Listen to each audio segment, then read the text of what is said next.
भाग 10। इधर सकीना जनाने जेल में पहुंची, उधर सुखदा, पठानिन और रेणुका की रिहाई का परवाना भी आ गया। उसके साथ ही नैना की हत्या का संवाद भी पहुंचा। सुखदा सिर झुकाए मूर्तिवत बैठी रह गई, मानो अचेत हो गई हो। कितनी महंगी विजय थी। रेणुका ने लंबी सांस लेकर कहा, दुनिया में ऐसे ऐसे आदमी पड़े हुए हैं जो स्वार्थ के लिए स्त्री की हत्या कर सकते हैं। सुखदा आवेश में आकर बोली, नैना की उसने हत्या नहीं की अम्मा, यह विजय उस देवी के प्राणों का वरदान है। पठानिन ने आंसू पोंछते हुए कहा, मुझे तो यही रोना आता है कि भैया को दुख होगा। भाई बहन में इतनी मोहब्बत मैंने नहीं देखी। जेलर ने आकर सूचना दी, आप लोग तैयार हो जाएं। शाम की गाड़ी से सुखदा, रेणुका और पठानिन, इन महिलाओं को जाना है। देखिए, हम लोगों से जो खता हुई हो उसे मुआफ कीजिएगा। किसी ने इसका जवाब न दिया, मानो किसी ने सुना ही नहीं।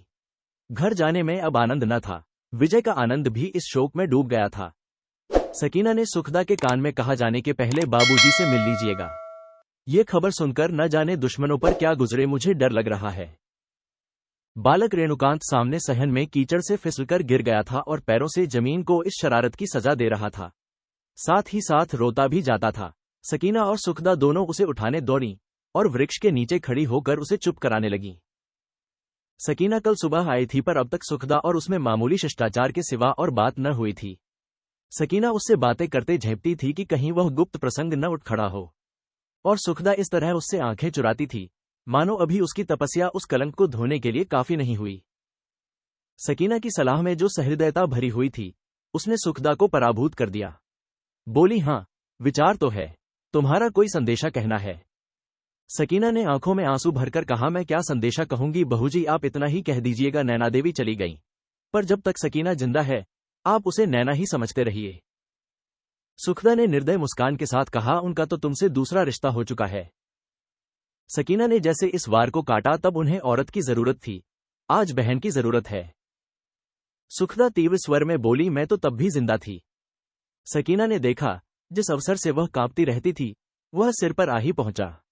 अब उसे अपनी सफाई देने के सिवा और कोई मार्ग न था। उसने पूछा, मैं कुछ कहूं, बुरा तो न मानिएगा। बिल्कुल नहीं। तो सुनिए, तब आपने उन्हें घर से निकाल दिया था। आप पूरब जाती थी, वह पश्चिम जाते थे। अब आप और वह एक दिल है, एक जान है। जिन बातों की उनकी निगाह में सबसे ज्यादा कद्र थी, वह आपने सब पूरी कर दिखाई। वह जो आपको पा जाए तो आपके कदमों का बोसा ले लें। सुखदा को इस कथन में वही आनंद आया जो एक कवि को दूसरे कवि की दाद पाकर आता है। उसके दिल में जो संशय था वह जैसे आप उसके हृदय से टपक पड़ा। ये तो तुम्हारा ख्याल है सकीना, उनके दिल में क्या है ये कौन जानता है। मर्दों पर विश्वास करना मैंने छोड़ दिया। अब वह चाहे मेरी कुछ इज्जत करने लगे, इज्जत तो तब भी कम न करते थे, लेकिन तुम्हें वह दिल से निकाल सकते हैं, इसमें मुझे शक है। तुम्हारी शादी मियां सलीम से हो जाएगी, लेकिन दिल में वह तुम्हारी उपासना करते रहेंगे। सकीना की मुद्रा गंभीर हो गई। नहीं, वह भयभीत हो गई, जैसे कोई शत्रु उसे दम देकर उसके गले में फंदा डालने जा रहा हो। उसने मानो गले को बचाकर कहा, तुम उनके साथ फिर अन्याय कर रही हो बहन जी। वह उन आदमियों में नहीं है जो दुनिया के डर से कोई काम करे। उन्होंने खुद सलीम से मेरी खत किताबत करवाई, मैं उनकी मंशा समझ गई। मुझे मालूम हो गया तुमने अपने रूठे हुए देवता को मना लिया। मैं दिल में कांपी जा रही थी कि मुझ जैसी गवारिन उन्हें कैसे खुश रख सकेगी। मेरी हालत उस कगले की सी हो रही थी जो खजाना पाकर बौखला गया हो कि अपनी झोंपड़ी में उसे कहाँ रखे, कैसे उसकी हिफाजत करे। उनकी यह मंशा समझकर मेरे दिल का बोझ हल्का हो गया। देवता तो पूजा करने की चीज है, वह हमारे घर में आ जाए तो उसे कहाँ बैठाएं, कहाँ सुलाएं, क्या खिलाएं। मंदिर में जाकर हम एक क्षण के लिए कितने दीनदार, कितने परहेजगार बन जाते हैं। हमारे घर में आकर यदि देवता हमारा असली रूप देखे तो शायद हमसे नफरत करने लगे। सलीम को मैं संभाल सकती हूँ, वह इसी दुनिया के आदमी है और मैं उन्हें समझा सकती हूँ। उसी वक्त जनाने वार्ड के द्वार खुले और 3 कैदी अंदर दाखिल हुए। तीनों ने घुटनों तक जांघिए और आधी बांह के ऊंचे कुर्ते पहने हुए थे। एक के कंधों पर बांस की सीढ़ी थी, एक के सिर पर चूने का बोरा, तीसरा चूने की हांडियां, कूंची और बाल्टियां लिए हुए था। आज से जनाने जेल की पुताई होगी। सालाना सफाई और मरम्मत के दिन आ गए हैं। सकीना ने कैदियों को देखते ही उछलकर कहा, वह तो जैसे बाबूजी हैं, डोल और रस्सी लिए हुए, तो सलीम सीढ़ी उठाए हुए हैं। ये कहते हुए उसने बालक को गोद में उठा लिया और उसे भींच भींच कर प्यार करती हुई द्वार की ओर लपकी। बार बार उसका मुंह चूमती और कहती जाती थी, चलो तुम्हारे बाबूजी आए हैं। सुखदा भी आ रही थी, पर मंद गति से उसे रोना आ रहा था। आज इतने दिनों के बाद मुलाकात हुई तो इस दशा में। सहसा मुन्नी एक ओर से दौड़ती हुई आई और अमर के हाथ से डोल और रस्सी छीनती हुई बोली, अरे ये तुम्हारा क्या हाल है लाला, आधो भी नहीं रहे, चलो आराम से बैठो, मैं पानी खींच देती हूं। अमर ने डोल को मजबूती से पकड़कर कहा, नहीं नहीं, तुमसे न बनेगा, छोड़ दो डोल, जेल देखेगा तो मेरे ऊपर डांट पड़ेगी। मुन्नी ने डोल छीनकर कहा, मैं जेल को जवाब दे लूंगी, ऐसे ही थे तुम वहां। एक तरफ से सकीना और सुखदा, दूसरी तरफ से पठानिन और रेणुका आ पहुंची, पर किसी के मुंह से बात न निकलती थी। सबों की आंखें सजल थी और गले भरे हुए चली थी हर्ष के आवेश में, पर हर पग के साथ मानो जल गहरा होते होते अंत को सिरों पर आ पहुंचा। अमर इन देवियों को देखकर विस्मय भरे गर्व से फूल उठा। उनके सामने वह कितना तुच्छ था, कितना नगण्य, किन शब्दों में उनकी स्तुति करे, उनकी भेंट क्या चढ़ाए। उसके आशावादी नेत्रों में भी राष्ट्र का भविष्य कभी इतना उज्ज्वल न था। उनके सिर से पांव तक स्वदेशाभिमान की एक बिजली सी दौड़ गई। भक्ति के आंसू आंखों में छलक आए। औरों की जेल यात्रा का समाचार तो वह सुन चुका था, पर रेणुका को वहां देखकर वह जैसे उन्मत्ता होकर उनके चरणों पर गिर पड़ा। रेणुका ने उसके सिर पर हाथ रखकर आशीर्वाद देते हुए कहा, आज चलते चलते तुमसे खूब भेंट हो गई बेटा, ईश्वर तुम्हारी मनोकामना सफल करे। मुझे तो आए आज 5वां दिन है, पर हमारी रिहाई का हुक्म आ गया, नैना ने हमें मुक्त कर दिया। अमर ने धड़कते हुए हृदय से कहा, तो क्या वह भी यहां आई है? उसके घर वाले तो बहुत बिगड़े होंगे। सभी देवियां रो पड़ीं। इस प्रश्न ने जैसे उनके हृदय को मसोस दिया। अमर ने चकित नेत्रों से हरेक के मुंह की ओर देखा। एक अनिष्ट शंका से उसकी सारी देह थरथरा उठी। इन चेहरों पर विजय की दीप्ति नहीं, शोक की छाया अंकित थी। अधीर होकर बोला, कहाँ है नैना? यहां क्यों नहीं आती? उसका जी अच्छा नहीं है क्या? रेणुका ने हृदय को संभालकर कहा, नैना को आकर चौक में देखना बेटा, जहां उसकी मूर्ति स्थापित होगी। नैना आज तुम्हारे नगर की रानी है, हरेक हृदय में तुम उसे श्रद्धा के सिंहासन पर बैठी पाओगे। अमर पर जैसे वज्रपात हो गया। वह वहीं भूमि पर बैठ गया और दोनों हाथों से मुंह ढांपकर अटठक अटठक कर रोने लगा। उसे जान पड़ा, अब संसार में उसका रहना वृथा है। नैना स्वर्ग की विभूतियों से जगमगाती, मानो उसे खड़ी बुला रही थी। रेणुका ने उसके सिर पर हाथ रखकर कहा, बेटा, क्यों उसके लिए रोते हो? वह मरी नहीं, अमर हो गई, उसी के प्राणों से इस यज्ञ की पूर्णाहुति हुई है।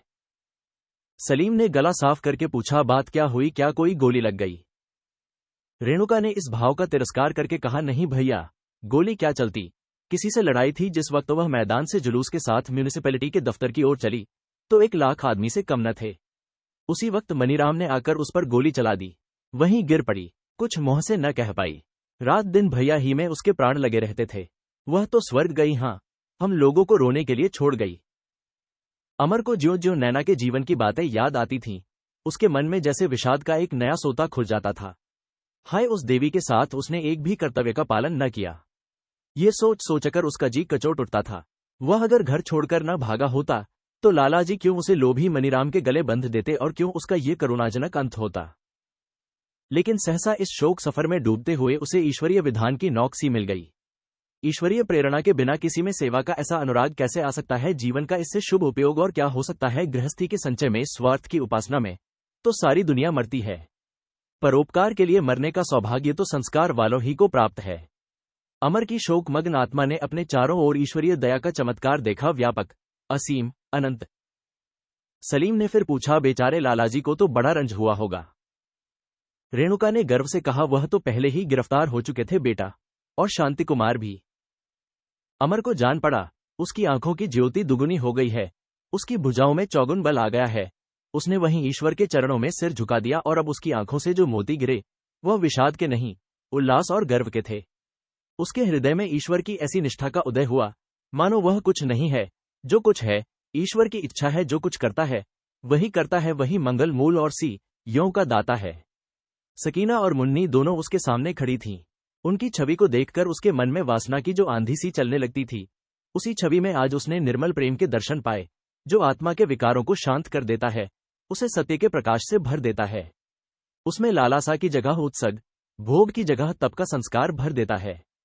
उसे ऐसा आभास हुआ, मानो वह उपासक है और ये रमणियां उसकी उपास्य देवियां हैं।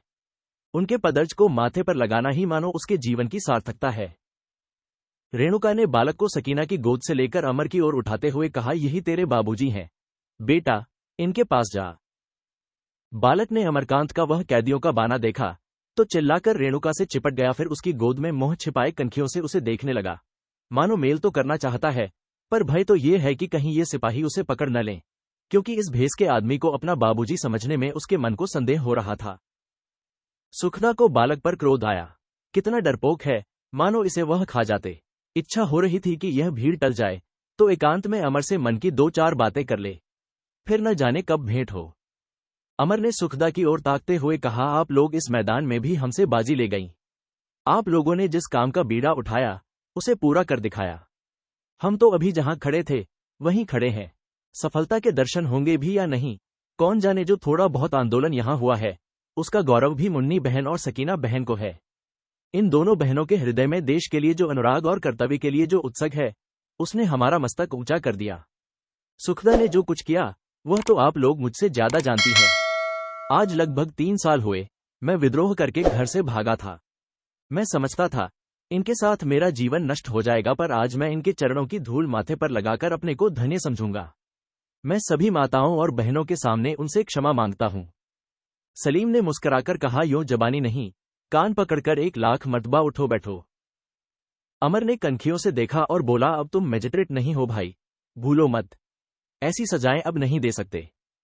सलीम ने फिर शरारत की। सकीना से बोला, तुम चुपचाप क्यों खड़ी हो सकीना, तुम्हें भी तो इनसे कुछ कहना है या मौका तलाश कर रही हो। फिर अमर से बोला, आप अपने कॉल से फिर नहीं सकते जनाब, जो वादे किए हैं वह पूरे करने पड़ेंगे। सकीना का चेहरा मारे शर्म के लाल हो गया। जी चाहता था जाकर सलीम के चुटकी काट ले। उसके मुख पर आनंद और विजय का ऐसा रंग था जो छिपाए न छिपता था। मानो उसके मुख पर बहुत दिनों से जो कालिमा लगी हुई थी वह आज धुल गई हो और संसार के सामने अपनी निष्कलंकता का धिंधोरा पीटना चाहती हो। उसने पठानिन को ऐसी आंखों से देखा जो तिरस्कार भरे शब्दों में कह रही थी, अब तुम्हें मालूम हुआ तुमने कितना घोर अनर्थ किया था। अपनी आंखों में वह कभी इतनी ऊंची न उठी थी। जीवन में उसे इतनी श्रद्धा और इतना सम्मान मिलेगा, इसकी तो उसने कभी कल्पना न की थी। सुखदा के मुख पर भी कुछ कम गर्व और आनंद की झलक न थी। वहां जो कठोरता और गरिमा छाई रहती थी उसकी जगह जैसे माधुर्य खिल उठा है। आज उसे कोई ऐसी विभूति मिल गई है जिसकी कामना अप्रत्यक्ष होकर भी उसके जीवन में एक रिक्ति, एक अपूर्णता की सूचना देती रहती थी। आज उस रिक्ति में जैसे माधुर्य भर गया है, वह अपूर्णता जैसे पल्लवित हो गई है। आज उसने पुरुष के प्रेम में अपने नारीत्व को पाया है। उसके हृदय से लिपटकर अपने को खो देने के लिए आज उसके प्राण कितने व्याकुल हो रहे हैं। आज उसकी तपस्या मानो फलीभूत हो गई है। रही मुन्नी, वह अलग विरक्त भाव से सिर झुकाए खड़ी थी। उसके जीवन की सूनी मुंडेर पर एक पक्षी न जाने कहां से उड़ता हुआ आकर बैठ गया था। उसे देखकर वह अंचल में दाना भरे आ कहती, पांव दबाती हुई उसे पकड़ लेने के लिए लपक कर चली। उसने दाना जमीन पर बिखेर दिया। पक्षी ने दाना चुगा, उसे विश्वास भरी आंखों से देखा, मानो पूछ रहा हो तुम मुझे स्नेह से पालोगी या 4 दिन मन बहलाकर फिर पर काटकर निराधार छोड़ दोगी। लेकिन उसने ज्यों ही पक्षी को पकड़ने के लिए हाथ बढ़ाया, पक्षी उड़ गया और तब दूर की एक डाली पर बैठा हुआ उसे कपट भरी आंखों से देख रहा था, मानो कह रहा हो मैं आकाशगामी हूं, तुम्हारे पिंजरे में मेरे लिए सूखे दाने और कुल्हिया में पानी के सिवा और क्या था। सलीम ने नांद में चूना डाल दिया।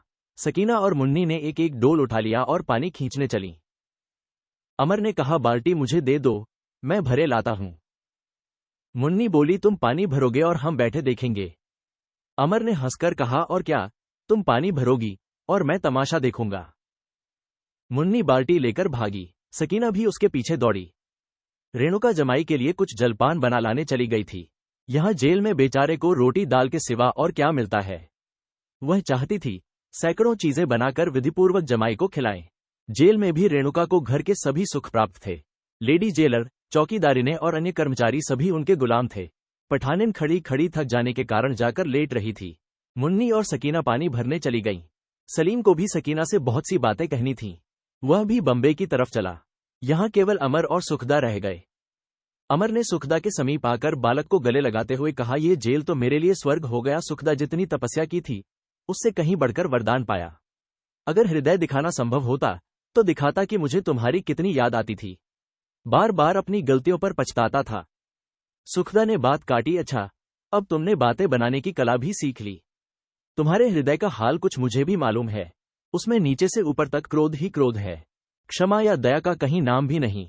मैं विलासिनी सही, पर उस अपराध का इतना कठोर दंड ये जानते थे कि वह मेरा दोष नहीं, मेरे संस्कारों का दोष था। अमर ने लज्जित होकर कहा, यह तुम्हारा अन्याय है सुखदा। सुखदा ने उसकी ठोड़ी को ऊपर उठाते हुए कहा, मेरी ओर देखो। मेरा ही अन्याय है, तुम न्याय के पुतले हो, ठीक है। तुमने सैकड़ों पत्र भेजे, मैंने एक का भी जवाब न दिया। क्यों, मैं कहती हूं, तुम्हें इतना क्रोध आया? कैसे आदमी को जानवरों से भी प्रीति हो जाती है। मैं तो फिर भी आदमी थी, रूठकर ऐसा भुला दिया मानो मैं मर गई। अमर इस आक्षेप का कोई जवाब न दे सकने पर भी बोला, तुमने भी तो पत्र नहीं लिखा, और मैं लिखता भी तो तुम जवाब देती। दिल से कहना तो तुम मुझे सबक देना चाहते थे। अमरकांत ने जल्दी से आक्षेप को दूर किया, नहीं, ये बात नहीं है सुखदा, हजारों बार इच्छा हुई कि तुम्हें पत्र लिखूं, लेकिन। सुखदा ने वाक्य को पूरा किया, लेकिन भय यही था कि शायद मैं तुम्हारे पत्रों को हाथ न लगाती। अगर नारी हृदय का तुम्हें यही ज्ञान है तो मैं कहूंगी तुमने उसे बिल्कुल नहीं समझा। अमर ने अपनी हार स्वीकार की, तो मैंने यह दावा कब किया था कि मैं नारी हृदय का पारखी हूं। वह यह दावा न करे, लेकिन सुखदा ने तो धारणा कर ली थी कि उसे यह दावा है। मीठे तिरस्कार के स्वर में बोली, पुरुष की बहादुरी तो इसमें नहीं है कि स्त्री को अपने पैरों पर गिराए। मैंने अगर तुम्हें पत्र न लिखा तो इसका यह कारण था कि मैं समझती थी तुमने मेरे साथ अन्याय किया है, मेरा अपमान किया है, लेकिन इन बातों को जाने दो। ये बताओ, जीत किसकी हुई, मेरी या तुम्हारी? अमर ने कहा, मेरी। और मैं कहती हूं मेरी। कैसे? तुमने विद्रोह किया था, मैंने दमन से ठीक कर दिया। नहीं, तुमने मेरी मांगें पूरी कर दी। उसी वक्त सेठ धनीराम जेल के अधिकारियों और कर्मचारियों के साथ अंदर दाखिल हुए। लोग कौतूहल से उन लोगों की ओर देखने लगे। सेठ इतने दुर्बल हो गए थे कि बड़ी मुश्किल से लकड़ी के सहारे चल रहे थे, पग पग पर खांसते भी जाते थे। अमर ने आगे बढ़कर सेठ जी को प्रणाम किया। उन्हें देखते ही उसके मन में उनकी ओर से जो गुबार था वह जैसे धुल गया। सेठ जी ने उसे आशीर्वाद देकर कहा, मुझे यहां देखकर तुम्हें आश्चर्य हो रहा होगा बेटा, समझते होगे बुढ़ा अभी तक जीता जा रहा है, इसे मौत क्यों नहीं आती। यह मेरा दुर्भाग्य है कि मुझे संसार ने सदा अविश्वास की आंखों से देखा। मैंने जो कुछ किया उस पर स्वार्थ का आक्षेप लगा। मुझ में भी कुछ सच्चाई है, कुछ मनुष्यता है, इसे किसी ने कभी स्वीकार नहीं किया। संसार की आंखों में मैं कोरा पशु हूं, इसलिए कि मैं समझता हूं हर एक काम का समय होता है। कच्चा फल पाल में डाल देने से पकता नहीं, तभी पकता है जब पकने के लायक हो जाता है। जब मैं अपने चारों ओर फैले हुए अंधकार को देखता हूं तो मुझे सूर्योदय के सिवाय उसके हटाने का कोई दूसरा उपाय नहीं सूझता। किसी दफ्तर में जाओ, बिना रिश्वत के काम नहीं चल सकता। किसी घर में जाओ, वहां द्वेष का राज्य देखोगे। स्वार्थ, अज्ञान, आलस्य ने हमें जकड़ रखा है, उसे ईश्वर की इच्छा ही दूर कर सकती है। हम अपनी पुरानी संस्कृति को भूल बैठे हैं, वह आत्म प्रधान संस्कृति थी। जब तक ईश्वर की दया न होगी उसका पुनर्विकास न होगा, और जब तक उसका पुनर्विकास न होगा हम लोग कुछ नहीं कर सकते। इस प्रकार के आंदोलनों में मेरा विश्वास नहीं है, इनसे प्रेम की जगह द्वेष बढ़ता है। जब तक रोग का ठीक निदान न होगा उसकी ठीक औषधि न होगी, केवल बाहरी टीम टाम से रोग का नाश न होगा। अमर ने इस प्रलाप पर उपेक्षा भाव से मुस्कुराकर कहा, तो फिर हम लोग उस शुभ समय के इंतजार में हाथ पर हाथ धरे बैठे रहें। एक वार्डन दौड़कर कई कुर्सियां लाया। सेठ जी और जेल के 2 अधिकारी बैठे। सेठ जी ने पान निकालकर खाया और इतनी देर में इस प्रश्न का जवाब भी सोचते जाते थे। तब प्रसन्न मुख होकर बोले, नहीं, यह मैं नहीं कहता, यह आलसियों और अकर्मणियों का काम है। हमें प्रजा में जागृति और संस्कार उत्पन्न करने की चेष्टा करते रहना चाहिए। मैं इसे कभी नहीं मान सकता कि आज आधी मालगुजारी होते ही प्रजा सुख के शिखर पर पहुंच जाएगी। उसमें सामाजिक और मानसिक ऐसे कितने ही दोष हैं कि आधी तो क्या, पूरी मालगुजारी भी छोड़ दी जाए तब भी उसकी दशा में कोई अंतर न होगा। फिर मैं ये भी स्वीकार न करूंगा कि फरियाद करने की जो विधि सोची गई और जिसका व्यवहार किया गया उनके सिवा कोई दूसरी विधि न थी। अमर ने उत्तेजित होकर कहा, हमने अंत तक हाथ पांव जोड़े, आखिर मजबूर होकर हमें यह आंदोलन शुरू करना पड़ा। लेकिन एक ही क्षण में वह नम्र होकर बोला, संभव है हमसे गलती हुई हो, लेकिन उस वक्त हमें यही सूझ पड़ा। सेठ जी ने शांतिपूर्वक कहा, हां, गलती हुई और बहुत बड़ी गलती हुई। सैकड़ों घर बर्बाद हो जाने के सिवा और कोई नतीजा न निकला। इस विषय पर गवर्नर साहब से मेरी बातचीत हुई है और वह भी यही कहते हैं कि ऐसे जटिल मुमामले में विचार से काम नहीं लिया गया। तुम तो जानते हो उनसे मेरी कितनी बेतकल्लुफी है। नैना की मृत्यु पर उन्होंने मातम पुरसी का तार दिया था। तुम्हें शायद मालूम न हो, गवर्नर साहब ने खुद उस इलाके का दौरा किया और वहां के निवासियों से मिले। पहले तो कोई उनके पास आता ही न था। साहब बहुत हंस रहे थे कि ऐसी सूखी अकड़ कहीं नहीं देखी। देह पर साबित कपड़े नहीं, लेकिन मिजाज ये है कि हमें किसी से कुछ नहीं कहना है। बड़ी मुश्किल से थोड़े से आदमी जमा हुए। जज साहब ने उन्हें तसल्ली दी और कहा, तुम लोग डरो मत, हम तुम्हारे साथ अन्याय नहीं करना चाहते। तब बेचारे रोने लगे। साहब इस झगड़े को जल्द तय कर देना चाहते हैं और इसलिए उनकी आज्ञा है कि सारे कैदी छोड़ दिए जाएं और एक कमेटी करके निश्चय कर लिया जाए कि हमें क्या करना है। उस कमेटी में तुम और तुम्हारे दोस्त मियां सलीम तो होंगे ही। 3 आदमियों को चुनने का तुम्हें और अधिकार होगा। सरकार की ओर से केवल 2 आदमी होंगे। बस मैं यही सूचना देने आया हूं। मुझे आशा है तुम्हें इसमें कोई आपत्ति न होगी। सकीना और मुन्नी में कन्फुस्कियां होने लगी। सलीम के चेहरे पर रौनक आ गई, पर अमर उसी तरह शांत विचारों में मग्न खड़ा रहा। सलीम ने उत्सुकता से पूछा, हमें अख्तियार होगा जिसे चाहे चुने? पूरा। उस कमेटी का फैसला नातिक होगा। सेठ जी ने हिचकिचाकर कहा, मेरा तो ऐसा ख्याल है। हमें आपके ख्याल की जरूरत नहीं, हमें इसकी तहरीर मिलनी चाहिए, और तहरीर न मिले तो हमें मुआयदा मंजूर नहीं। नतीजा ये होगा कि यहीं पड़े रहोगे और रियाया तबाह होती रहेगी। जो कुछ भी हो, तुम्हें तो कोई खास तकलीफ नहीं है, लेकिन गरीबों पर क्या बीत रही है वह सोचो। खूब सोच लिया है? नहीं सोचा, बिल्कुल नहीं सोचा। खूब अच्छी तरह सोच लिया है। सोचते तो ऐसा न कहते। सोचा है इसीलिए ऐसा कह रहा हूं। अमर ने कठोर स्वर में कहा, क्या कह रहे हो सलीम? क्यों हुज्जत कर रहे हो? इससे फायदा? सलीम ने तेज होकर कहा, मैं हुज्जत कर रहा हूं। वाह री, आपकी समझ। सेठ जी मालदार है, हुक्मरस है, इसलिए वह हुज्जत नहीं करते। मैं गरीब हूं, कैदी हूं, इसलिए हुज्जत करता हूं। सेठ जी बुजुर्ग हैं। यह आज ही सुना कि हुज्जत करना बुजुर्गी की निशानी है। अमर अपनी हंसी को रोक न सका। ये शायरी नहीं है भाईजान कि जो मोह में आया बक गए। ऐसे मुबामले हैं जिन पर लाखों आदमियों की जिंदगी बनती बिगड़ती है। पूज्य सेठ जी ने इस समस्या को सुलझाने में हमारी मदद की, जैसा उनका धर्म था, और इसके लिए हमें उनका मशकूर होना चाहिए। हम इसके सिवा और क्या चाहते हैं कि गरीब किसानों के साथ इंसाफ किया जाए। और जब उस उद्देश्य को करने के इरादे से एक ऐसी कमेटी बनाई जा रही है जिससे यह आशा नहीं की जा सकती कि वह किसान के साथ अन्याय करे, तो हमारा धर्म है कि उसका स्वागत करें। सेठ जी ने मुग्ध होकर कहा, कितनी सुंदर विवेचना है। वाह, लाट साहब ने खुद तुम्हारी तारीफ की। जेल के द्वार पर मोटर का हॉर्न सुनाई दिया। जेलर ने कहा, लीजिए, देवियों के लिए मोटर आ गई। आइए हम लोग चलें। देवियों को अपनी अपनी तैयारियां करने दें। बहनों, मुझसे जो कुछ खता हुई हो उसे मुआफ कीजिएगा। मेरी नीयत आपको तकलीफ देने की न थी। हां, सरकारी नियमों से मजबूर था। सबके सब एक ही लारी में जायम, ये तय हुआ।